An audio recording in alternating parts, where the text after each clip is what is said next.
Hey, what's going on YouTube? My name is Mark, aka DJ Penfold, and I thought I'd just jump on here and do a bit of a build breakdown on my Yokomo SD1.0 LTS.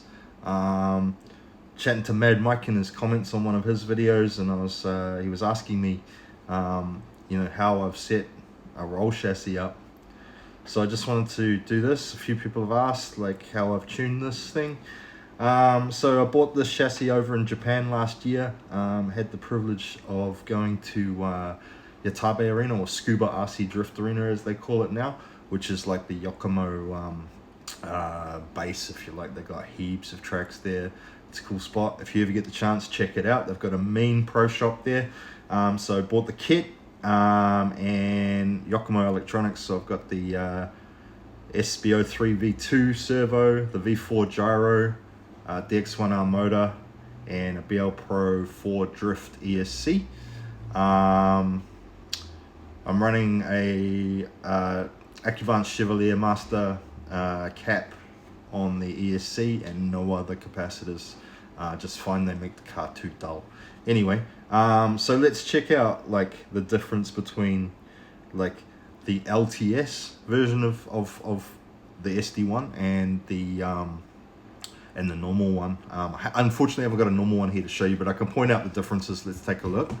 First thing you'll notice is these knuckle extensions. They're really high. They come up above the front tire, and also the mounting point for the top arms is quite high as well. That is to promote suspension travel. With a roll chassis, you want a lot of suspension travel to give you that movement from side to side and back and forth. So that's number one. Obviously high mounted motor, high CG battery. Some people like to run them long ways. I like side to side. I just think that it gives you more weight to transfer from side to side. Like if that weight's hanging out on either side, I think it's there. It's easy to get that transfer. The guys that run them long ways, they like the squat and the braking effect that the long battery promotes. So that's that. Shock length. The LTS runs a slightly longer shaft in these shocks, so they're about 3 mils longer, I think, from memory, than a standard like Yokomo big bore. So yeah, I built this chassis in my hotel room in Japan, and the very first mod I didn't even put the stock shocks in. I built these purple Yokomo big bores. The way I've built them is with the shafts out of the LTS, because as I say, they're longer. I've used top line soft bottom O-rings, all 4, and top line medium diaphragms in the front, soft diaphragms in the rear.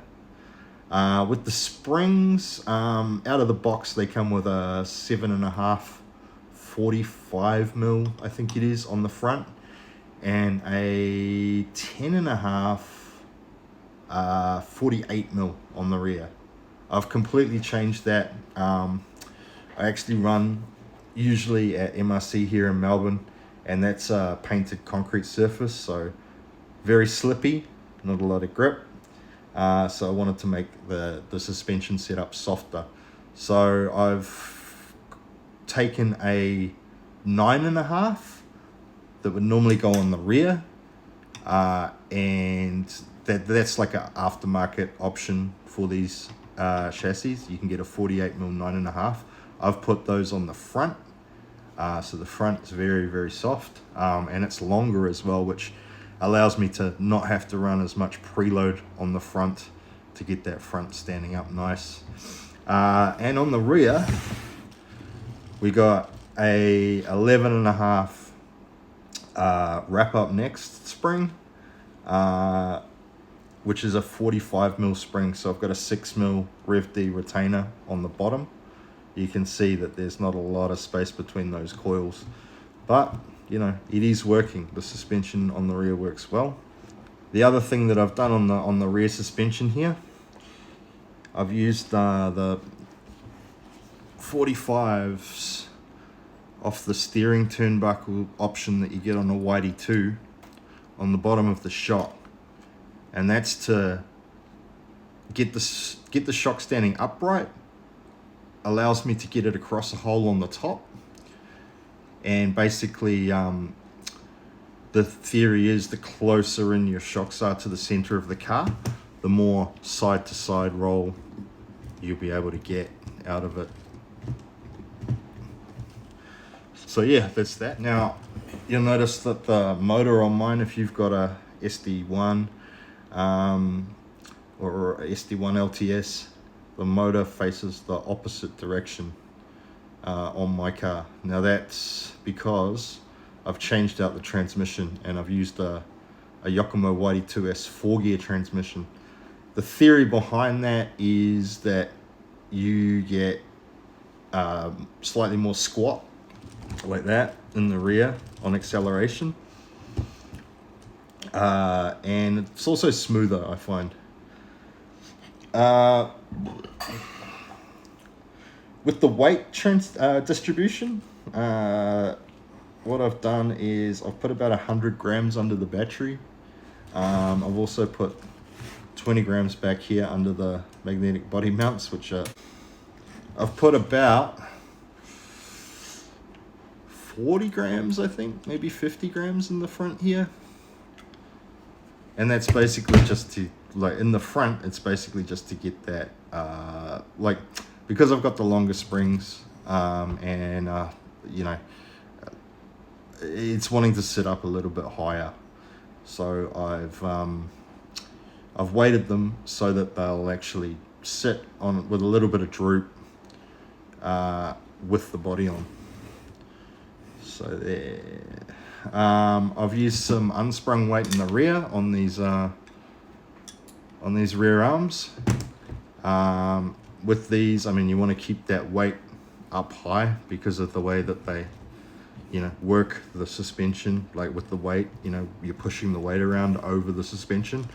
So you wouldn't want to go any weight on the actual chassis itself. But I figure that unsprung weight isn't going to counteract the weight that I've put up here in the top of the chassis. Unsprung weight's going to give you more mechanical grip and allow you to get more roll, because the wheel, because it's heavier, it's going to fight the car a little bit more. So yeah, as I say, like, I run this on polished concrete, but you'd probably set the car up differently for asphalt, P-tile, carpet. My diff, I've drained oil and taken the O-rings out and greased everything up, and I'm running it with no oil in it, so it's super open. I'll show you here. So I can just spin it and the wheel turns the opposite way. But that makes the car very grippy. Polished concrete that we run on, you know, it's slick. It's real slick. So you do want that grip.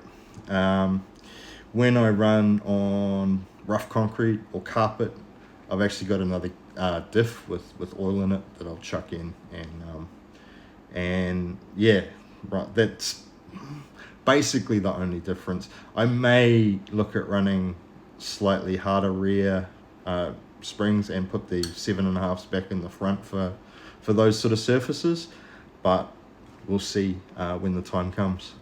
So yeah, that's been it, guys. Hey, thanks a lot for watching.